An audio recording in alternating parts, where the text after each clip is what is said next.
For more than 47 years, our nonprofit, Resources for Seniors, has supported older adults and caregivers in Wake County. We can help in many different ways, including adult daycare programs, ramps and repairs, in-home supports, and consultation and referrals. Indeed, we're who to call when you're not sure who to call. Resources for Seniors stands ready to support you in your caregiving journey. I'm Mark Costley, the founding attorney of Clarity Legal Group, the Triangle Area estate planning and elder law firm. You know those people who become overwhelmed dealing with the multiple challenges of being a caregiver? Clarity Legal Group helps people establish legal tools that avoid confusion, give them peace of mind, give them asset protection, and in some cases help them qualify for Medicaid.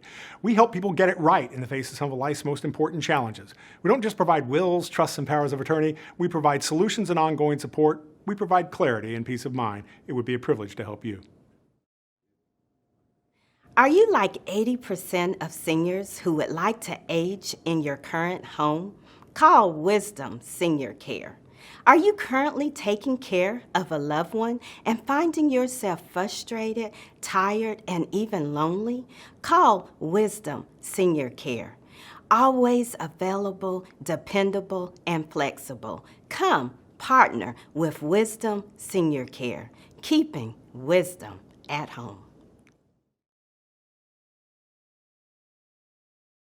Hello and welcome to the Caregivers Guide to Downsizing. What to keep, what to sell, and what to toss.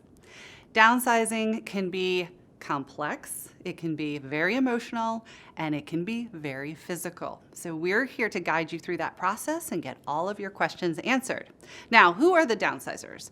We are a senior move management and transition specialist company here in the Triangle. So this is a picture of my fantastic team of women.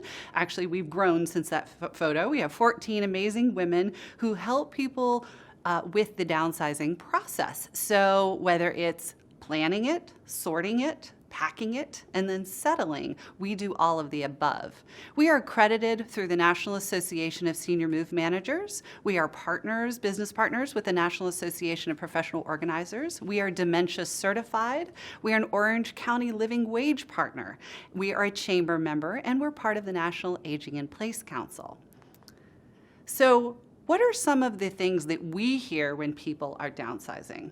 So it really varies, but these are a lot of the words that come up over and over again. So overwhelm. How do I start this process? What do I do with my stuff? How do I know what's valuable? How do I know what to get rid of? And why is this so frustrating to me? So these are all things that are very natural as part of this process, and we're here to help you overcome a lot of these things.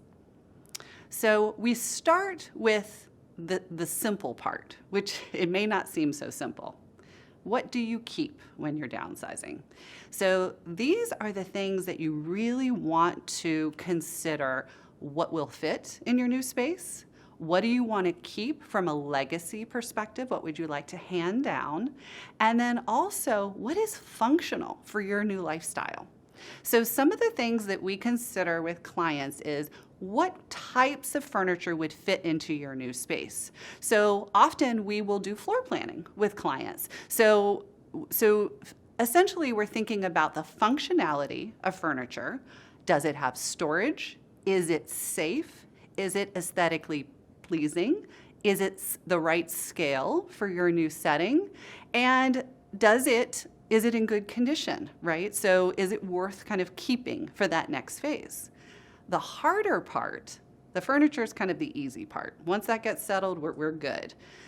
The harder part is actually the belongings, the contents of the home. What's in the closets? What's in the drawers? What's in the built-ins and the cabinets? What's in the attics, the basements, the crawl spaces, and the storage units, right? These are all things that we encounter in the process of downsizing. So these are some things to really key in on when you're thinking about what to keep. So is it historical, genealogy, the irreplaceables, the things that you really want to hand down to the family? photographs, memorabilia. Could they be digitized? So for example, we walked into a home that had 50 bins of photographs, albums, yearbooks, genealogy. Well, obviously that will not fit into their new space. So what are the considerations? Are there duplications that we can get rid of? Could it be digitized? These are all considerations as part of the downsizing process. Decorative pieces that really bring you joy. So maybe it's the component of travels that you've been on and you really want to display those. Or maybe it's art that your family has given you or gifted you through the years. Maybe there's things that you just aren't very interested anymore, whether it's a collection that was important to you at one point in time but is no longer. So what are those collections that actually are meaningful to you today versus 40 years ago? So the next consideration is what to sell. So we consider many different areas of selling items. So it could be auctionable, it could be consignable, it could be liquidation, or it could be obviously a buyout type of situation or an estate sale. So here are some of the things that you want to look at and look for when you're considering what could be saleable. Jewelry, whether it's fine or high-end costume jewelry, sterling silver, vintage or global collections. And this would be things that you can't find in any store, right? Things that you have to go search for. Coins and stamps, true antiques. This would be 18th century, early 19th century antiques. If it's between 1945 and today, typically not that valuable, unless it's a high-end piece that's current. Pottery, especially North Carolina pottery, is actually quite coveted. Signed pieces of art. First edition or signed books should be considered. Oriental Persian rugs, mid-century or contemporary furniture, and high-quality traditional furniture. So some examples of timeless furniture would be Henkel Harris, Baker, Stickley, and several other brands that really just, they don't depreciate in value very much. Then things that you want to consider for just retail consignment that could be sold in any retail store would be decorative pieces that are more current, framed art, designer brand name clothing. So we get a lot of questions about, I have all of these clothes in my closet, what do I do with them? We look for vintage clothing from the 1930s, 1940s, 1950s that are actually really hip and current right now, and people will pay quite a bit of money for. And then we look for clothes that are name brand in really good condition that are less than a year old. Those are the two categories, not the 10-year-old sweater that's been sitting in your closet for a while. Pairs of lamps can be sold if they're in really good condition. And then, of course, specific brands like Tiffany, Waterford, Colonial Williamsburg, Yadro, Royal Dalton. What should you consider when you're evaluating something to sell? So we look for several things. We're going to look for the maker's mark. So if you have a piece of pottery or if you have a ceramic, you're going to turn it over and you're going to look for the brand or the marking on the bottom side. Some will not have a marking, but that is one consideration. You're going to look at the condition. You're going to consider the age of the piece, the provenance of the piece. Is there a history, a story? Did a famous person potentially gift it to you? Did you win it at a notable event? Are there notable owners of that item? And could it be museum worthy? So maybe it doesn't have financial value, but it actually has historical value. So what's really exciting to us when we're downsizing a client is in the back of a closet, upon the bag of a bag of a bag, we find a Civil War piece that belongs in a museum, World War I, World War II, or even a few things that have gone to the Smithsonian. That makes an owner very excited to know that that can be shown and displayed and provide some sort of value, educational value to others when downsizing. So what are some options for selling? So there are many options here in the Triangle region, and there's many options actually nationally that you can consider. So we work with some very high-end auctioneers for some of the items that I mentioned that can be sold globally. Then we work with just regional retail consigners for clothing, antiques, furniture. Then there's things that you can display on eBay, so collectibles or really unique items that people are searching for. And then we have something called buyout specialists. So let's say you have hundreds of items, none of which are highly valuable, but yet someone wants to pay a certain sum, let's say $1,000, to come in and buy out all of it. So they're looking for volume, and they potentially could be reselling those items online or in a thrift store. Then, of course, you have the Facebook Marketplace next door type of items that you may have had some experience with. And then we certainly work with art collector consigners, coin and stamp specialists, and then metal liquidators. So I'll give you an example. We've had several homes where we load our vans full of sterling silver and plated silver. There's no use for it. Moving on, it takes up a lot of space, and we've liquidated those things, so there's specialists that can actually liquidate the metals and then actually turn it into cash for you. So many options for selling, and really the key is to have someone available to you that knows the worth of items. So if you're questioning something as to whether it has value, please reach out to an expert, whether it's an appraiser, an auctioneer, or a downsizing specialist that can help you evaluate those items to see, is it valuable? Is it saleable? Does it have worth? Now, many things when you're downsizing go to donation. And what I recommend is connecting with a nonprofit that you feel really good about. So it doesn't feel that good to kind of offload your items to an organization that you don't have a great feeling about, or that you feel compelled to their mission. So we have hundreds and hundreds of nonprofits that you can donate to. There's lots of resources in the Triangle, and actually lots of resources around the country that you can get items to. So these are some examples of what may be appropriate for donation. So if you have a collection of 1,400 books, maybe 2 of those might be special and might have some value, but the rest typically are going to donation. Used appliances, dishware, household goods, traditional furniture, mattresses and box springs cannot be donated unless they're in just new condition. So those would be an example of something that would be, go to waste.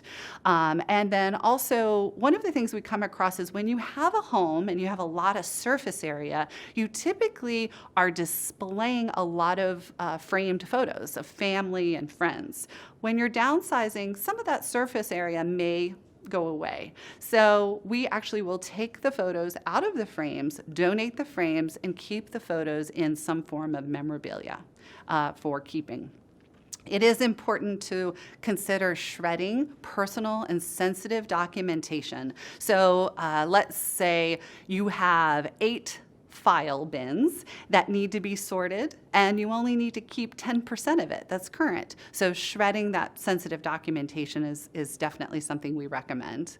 And then, of course, there's always toxic household waste that needs to go to a specific place near a landfill that's actually designated for toxic waste. And that's something that you can find in your local county or city.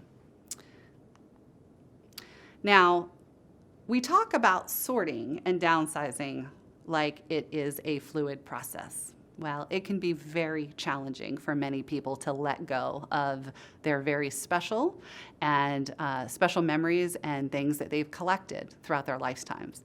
So there is an art of letting go, and we work with people through that process. You can also work with your loved ones through this process. So we frame it in creating space. So often when you have a home that needs to be downsized, it can be an unsafe environment. So when there's too many things in a home, it can cause tripping hazards. It can actually lead more things, cause you to pick up more, to clean more, to do more, and actually more square footage is more to take care of in general. So when we're downsizing, we're looking to minimize all of that, the effort moving forward, because you're typically focused on other things. You're focused on health, you're focused on family, you're focusing on taking care of less things, whether it be items or just a home in general. So the art of letting go can be kind of tricky because there's a lot of psychology involved in that. And there are many approaches to helping people move through that process. So sometimes it's just functional. Will it fit? Is there a place for it? So you've heard the saying, something in its place, like having a place for everything. Well, that is true. Let's say you're coming from a home where there are many built-ins in that home, and you're moving to a home with no built-ins. Where do those items go? So sometimes it's just functional. Sometimes your client or your loved one or yourself just may need to tell a story about that item before letting it go. So create the memory, voice the memory, and then be able to leave it, right? So that's something that we use in just storytelling about the item before letting it go. And then often it is just knowing how many of those items that you may have. So in the sorting process, we need to know where it's going, but then also how many of those items you may have. So for instance, we worked in a kitchen the other day and our client had 5 blenders. Well, it may be logical to pick the most new blender, the biggest blender, the best blender, but maybe it's the oldest blender that actually works better, that you like the best. So it doesn't need to have a formula associated with it. It's just your favorite one that's in, decent condition. So really looking at how many items in each category you may want to transition to your new home. So where will it go? When you're downsizing, you lose storage space, you lose surface area, and you lose square footage, which these are all good things because it's less to take care of. Now, when it is important to know where that home is, what shelf will it belong to, what wall space where will it go, and where will the furniture be placed, and is there a closet for that item or a shelf? And what is important when you're considering a decision of letting go, it's really important to know the cost associated with that. And this cost could be financial, it can be emotional, or it can be physical. So when you're sorting and you're saying, I'm just not sure about that yet, I'm going to make a decision in a couple years on that, you are deferring that decision, and there is a cost to it. There's a cost to sorting, there's a cost to packing, there's a cost to moving, and there's a cost to unpacking. There's definitely a cost to storing it, which we see clients do quite a bit. So we try to encourage folks to make a decision right away on those items because that will eliminate that decision deferral and will save money, save emotion, and save labor in the process. So there are steps for a downsizing move. So we're here. I promised you that I do a step-by-step process. So here we go. These are steps to prepare for a downsizing move. And we break it into 4 sections. Step 1, plan. Step 2, sort. Step 3, pack. And step 4, settle. In step 1, we are creating a floor plan for your new space. You can certainly do this with your loved ones, with who you are providing care for. And you are really just looking at what will fit on that floor plan. It comes down to square footage. And again, keeping in mind some of the components of functionality and safety that we talked about. Now, also, you're thinking, who needs to be involved in this move? Do adult children need to be involved? A power of attorney? Are there items that need to be shipped? Are there movers that are needed? Do there need to be consigners, liquidators, junk haulers, storage units, right? The list is endless. So who needs to be involved in this process? And then we start creating a timeline because, of course, all of these things have dependencies. So in this photo is one of our team members, Ibby, with one of our clients, and she moved from a 2,500 square foot villa to a 1-bedroom apartment. And she had so many beautiful things where she had traveled all around the world and collected. And she did such a tremendous job at letting go and knowing what was truly important, but But understanding that timeline and knowing that it can't be done in a week is really important. Start as early as you can in this process. Some people start 3 years ahead of time, and some people start 2 weeks ahead of time. Step 2, sorting. This is an example of a sorting project of a kitchen, actually, that we worked on. As you can see, the before picture was quite cluttered. There was too much in the kitchen, and the after picture was clutter-free, and actually she got rid of about 50% of her items. Well, now when you're sorting, you're looking at categorizing like items. Again, how many blenders do I have? How many pots and pans of similar sizes do I have? How many books do I have? How many toiletries do I have? So I think the top that I've seen is 57 bottles of lotion in a bathroom. Well, we may need to take 3 of those bottles if we're downsizing. So really looking at the categories of items, going through the home and grouping like items together is the best strategy for sorting. You can't really pick what you want to take until you know how many of those items you have in order to move forward. We're getting rid of a lot of duplications, and we are also looking at the potential sale of items. Are those duplicates or those items that we want to let go of actually saleable? Okay. Again, reconsidering the memorabilia and also the photographs, right? Could it be digitized? Could a family member go through those items and determine what's really important? Could we consolidate that into 4 bins versus 40 bins? And I would say that's pretty typical, that up in an attic or a basement or a storage closet, we have lots and lots of memorabilia that needs to be considered as to what's truly important, what needs to be kept, and probably what needs to be let go of. The other piece of this is the maybe pile. So when you're sorting, it's okay to have a maybe pile. So you may say, I'm definitely going to keep this. I'm definitely going to let go of this. But there may be a maybe pile of, I'm not quite ready to make a decision on this. And that's okay. You can circle back around to it. But the I might use this one day is not a good reason to put it in the maybe pile.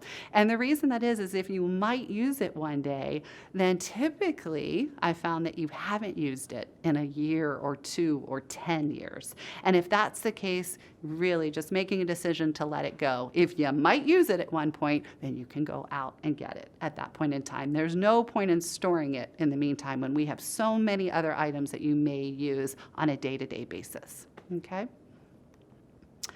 Now, one of the parts of the sorting process and getting a home ready to sell and downsize is potentially staging it. So there's 2 scenarios. You may be moving and then selling the home, or you may need to sell the home kind of while you're downsizing. And in that process, we're looking at some key things while we're staging the home and listing it. And decluttering is the most important thing when you're staging a home. So when a buyer comes in and they're considering and trying to picture themselves in your house, which is what they're doing, you want them to focus on the home, not the things in the home. So the more we can remove from the home, so clearing the clutter off of the closets, getting it organized so that it's appealing to the eye, taking a lot of little pieces of art down and creating big spaces that are easy and visually appealing, and then also decluttering the bookshelves, the countertops, and any surface area. Those are things that all need to be considered as you're trying to create an environment where a buyer can picture themselves in your home, which is the ultimate goal. Step 3, you've sold your home, potentially. You have sorted and let go of some items. You have created a floor plan, and now it's time to pack and get you ready to go. Well, this is our team member who actually is quite small and she has a hard time building boxes. So sometimes she has to literally get inside the box in order to build it, as you see here. So when you're considering the packing and getting ready, please do not wait to the week of the move. We see this happen quite a bit. It is physically exhausting, and actually things tend to multiply in the house when you're packing. You think you have a plan, you think you have a time frame, but it Everything always takes longer when you're packing. So really back it up as far as you can go. If you can gradually pack some things that you're not using, maybe some books, maybe some memorabilia, maybe some china, that type of thing where you don't use it every day, do it gradually over 6 months, a year, or if you are in a compressed timeline, a month versus a week. So that's one thing to consider. Also think about, is that box going to go to storage long term? Is it going to be unpacked immediately? What are those things that I need to access right away and labeling them properly? And then also, could it be shipped to a family member? Is that something that I want to gift or leave as a legacy item to a family member? That packing process might be quite different depending on what that end game is for that box or those items. Consider the amount of fragiles to be packed. So if you have many curio cabinets with many beautiful fragile things, if you have multiple china collections that you want to gift to your grandchildren, or let's say you have many, many pieces of art that you've collected, these all take a lot of time to pack properly so that they're safe for their destination. Things like clothes and books and household items in the kitchen, they don't take much time at all. But consider the amount of fragiles you have, because that's about 3 times the amount of time than another household good. So consider that in the process. You want, again, I'm going to encourage you to leave enough time for packing for this move, and definitely encourage family members to help you. Delegate or bring in a professional. Consider outsourcing this part of the process. Step 4 is settling. So this is a really important piece of the puzzle, because in all of your other moves in your lifetime, you may have been moving to a bigger space, or you may have been moving to a lateral space. So when you get to your new space, you have plenty of room for unpacking. When you downsize, this is actually quite different. So you may be downsizing from 50%. Some of our folks are downsizing by 90%. And in that situation, by the time you move the furniture and the boxes and the people into the space, there is no room to move. So typically, those items need to be unpacked right away, typically same day or next day, in order for it to be a safe environment to move around in. So for example, when someone hires the Downsizers, we are packing prior to the move, we are there for move day, and we are unpacking the same day. And we're typically hanging artwork and getting everything all organized within about 48 hours. So I know everyone will not be able to do that on that time frame, but it is important to be prepared for quickly unpacking and having resources available to you to do that, so that the person who is settling can actually move around safely and comfortably in their new environment. So, and also when you're considering artwork in this environment, you have much less wall space. So really picking those key pieces or creating galleries is really aesthetically pleasing and actually really lovely when you walk into this new space. So I've thrown a lot at you. There are 4 steps to this process: plan, sort, pack, settle. You are going to focus on what you can do. We can all do something as part of this process, and you may need help, and you may need to hire some folks to help you and outsource components, and there's pieces that your family can do and you can do yourself.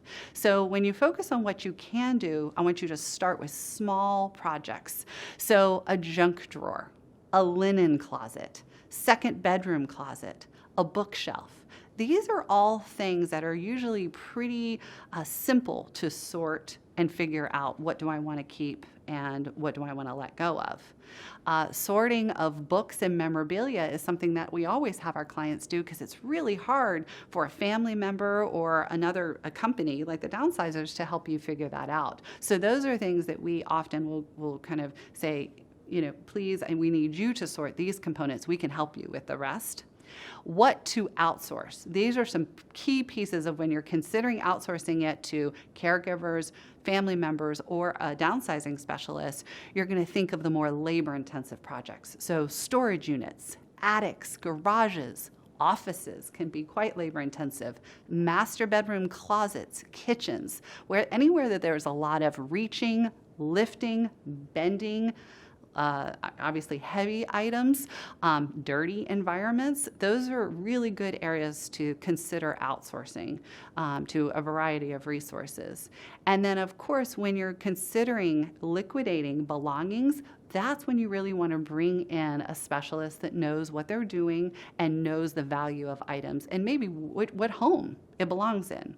So that's a really great way to start and consider, okay, I might need some help in this.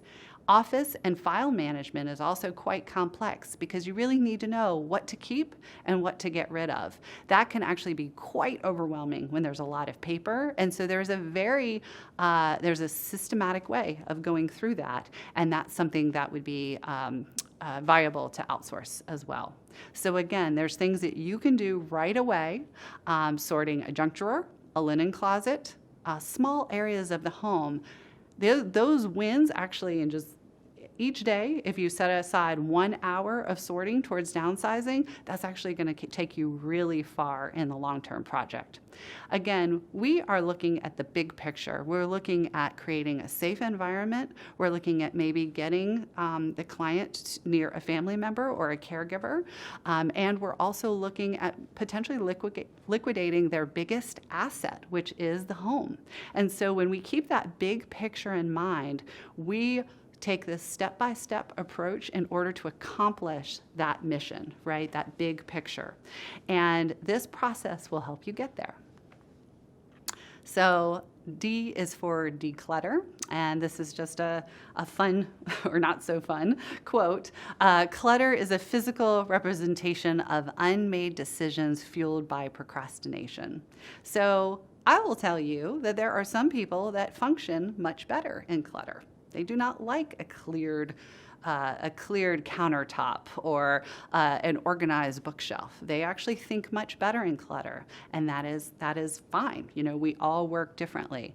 But if it's because you are not making decisions and you don't want to live in that environment, those are strategies that we can help with. There are specific ways to make decisions in order to eliminate clutter. And certainly the main issue that we're looking at is a safety issue. Is clutter causing a safety issue? And is it actually an obstacle in selling the home, which is actually a really big consideration as well. So, one of the ways that we can help with this process is to schedule an in-home complimentary consultation. Our number is right here along with our email. And on our website, you can find a step-by-step guide to downsizing, which goes over those 4 steps and all the pieces and parts. Now, you may be thinking, wow, I really need some help with this process. I'd like to invite Elizabeth in and go through this whole process with her and get her ideas and her suggestions. Great, I welcome that phone call. You may have a family member that is wanting to go through this process with you. You may have a caregiver that's also wanting to go through this process with you. I would be happy to answer any questions. Just give me a call, and I will certainly give you advice on what some of the key parts to outsourcing would be, or versus what you can do for yourself. This will save time and money. So I'd like to share some examples of some downsizing projects with you. It may resonate and be able to compare your current situation to what is possible. So scenario number 1, we had a 7,000 square foot home. Pretty unusual, but it can be that big. And the clients lived in it for 65 years. So typically, the longer you live in a home, the more stuff is in the home. That's a pretty common situation. In that situation, it's very important to try to contact us as early as possible. So especially if the individuals living in the home, they may have dementia, they may have physical challenges. It's going to take a while to sort through that process. That can't be done necessarily in a concentrated amount of time, because sorting can be actually quite physically demanding, fatiguing, and very emotional for the client. So in that situation, we focus on moving the homeowner, the client first. That's very important, because imagine if they had to go through all 7,000 square feet of that home and then move. It is overwhelming, right? It could be even impossible. And so in that situation, we are going to focus on what they want to keep, what is functional, what is going to fit in their new space, whether it's a 1 or 2 bedroom apartment in a senior community, and we are going to safely move them first, get them all set up with all of their beautiful things and get the art hung and get everything in place the way they want it. And then we're going to focus on a clear out of the rest of the home. We are then sorting it in categories. Often we're working with family members in that process or caregivers. And we are truly sorting everything in like categories, figuring out what the family may want to keep, what if there's anything missing that the client would kind of like to then bring over after the move, and then also what can be sold, liquidated, and then of course donated. And we close out the home and typically are turning it over to the family or the real estate agent ready to put on the market. So that is one very likely scenario. Whether that home is 7,000 square feet or whether it's 2,000 square feet, it's a project either way, and the amount of belongings in the home can vary hugely. And then of course the decision making can vary quite a bit. Some people are very quick decision makers, and some people take some time, and it takes some nurturing. So that is a very common situation. Another example would be working within a community. So potentially, the client is in a 2-bedroom apartment. They've been living independently in a community, and it is time to move to memory care or potentially skilled nursing. In that situation, it is highly important to replicate the environment as much as possible. So we are taking photos of the bookshelf. We are taking photos of how they set up the toiletries. We're taking photos of how the art and photographs are displayed. If they are reaching right to get certain things within their cabinet, if they are reaching up or down. We're considering everything that is going to be more comforting and be less stressful to them in ensuing move. And so we are typically doing this move fairly quickly, getting them settled in their new environment, getting everything put up the same day, and then we'll work with the family to kind of liquidate and clear out the apartment in that process. So again, moving the client first is really important when there's a lot of stress, physical or cognitive components to this. The third situation is actually an aging in place, where the clients their mobility is actually asking them to move to 1 floor versus 3 floors. And we need to determine what they need from their bedroom, potentially their bathroom, and certainly any office space that may be in a basement or even a 3rd floor. We are creating an environment on the main level. So we're really using the second upstairs floor and the basement for storage, guests that might be coming over, caregivers, their rooms, that type of thing. And we're creating a space on the main floor. Decluttering is a huge part of this process because, again, it's a safety issue. And we're looking to bring those items that bring that client joy into their surroundings. And it may be a very different setup than what they have had when they're climbing stairs and going up and down.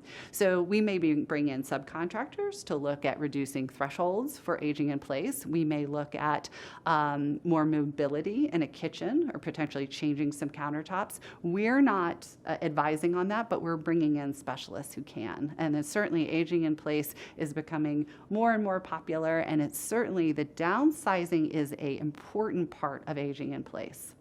So whether this is an immediate move or a health catalyst, maybe it's financial, maybe it's because family members are moving in town or the client needs to move closer to family members, this process can be started 3 to 5 years out, slow and methodically. It can also be done very quickly. We are often called by family members, by realtors, by estate attorneys in this process and said, we have an incident, a health catalyst, a move from a family member. This needs to be done very quickly. And we can move very quickly with a team and certainly outsourcing these pieces. But what I recommend is if you have the option to move at a more methodical pace with the client, it's always beneficial. It's going to be a lot less stressful and certainly a lot more thoughtful in the process rather than immediate move. Another example would be liquidation. So if a family member actually passes and you need help with this process, that can actually be a completely different situation where there's many family members involved. For example, we had one that 30 different family members were involved, and an estate attorney was involved, a real estate agent, so there were a lot of connection points, and everyone is asking for different parts, or everyone may have a different idea of what needs to happen and how it needs to happen. It's really important to have kind of a neutral party that can coordinate all of these points of contact and be able to go through the home and really systematically go through everything, whether it's inventorying everything in the home, taking photos, communicating with family members on all of these items, and then actually being able to then sort through it and tag everything for that process, or liquidating it through the providers that we spoke about earlier. So again, you see that there are many options in downsizing. There's so many situations. Let's consider relationships with your family members, as a caregiver, or maybe the relationship with yourself. When I did this with 7 family members across 4 different states, what came into play was the emotions and also kind of the place in the family. So I'm the youngest of 3. And in that situation, right, it doesn't matter how old you are, you're still the youngest of 3. It is very difficult to tell your parents what to keep and let go of. It's very difficult to tell your siblings what to keep and let go of. And it's also very difficult to create a dynamic in the family that's neutral. This is really, really important in this entire process of downsizing.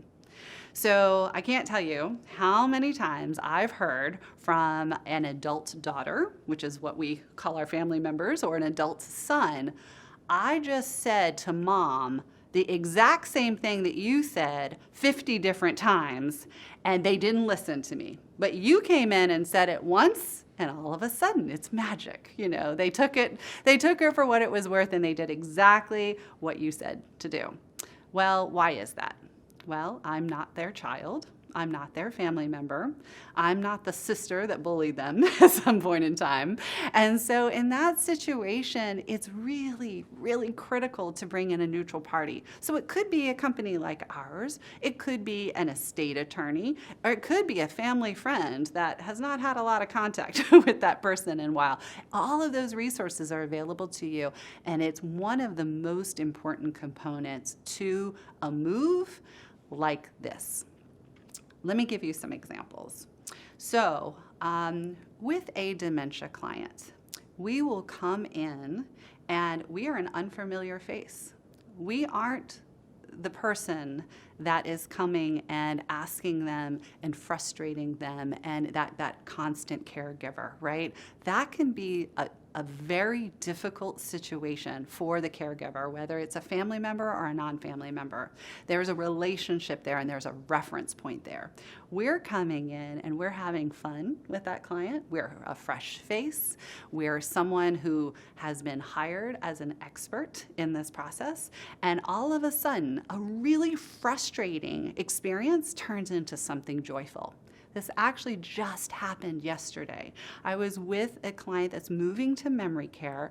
Her daughter came in the first day and she was very joyful at the beginning of the session, and she was screaming about 60 minutes later. The daughter was very good-natured and had the best intentions, but she hit some trigger points with her mom, and the entire session escalated. I asked her to not come to the second session. And I had to ask her very carefully and not to hurt feelings. But I said, sometimes our sessions go a little more smoothly without family members. We went in, and this 95-year-old woman who's moving to memory care next week sorted 3 closets and 2 bookshelves in 2 hours. And she was laughing, and she was eating her lunch while we were sorting. And I had tears running down my face because I was laughing so hard because she was so much fun to work with. A very different relationship. I leave, I am not her caregiver. I am not frustrating her, asking her to do things that might be uncomfortable.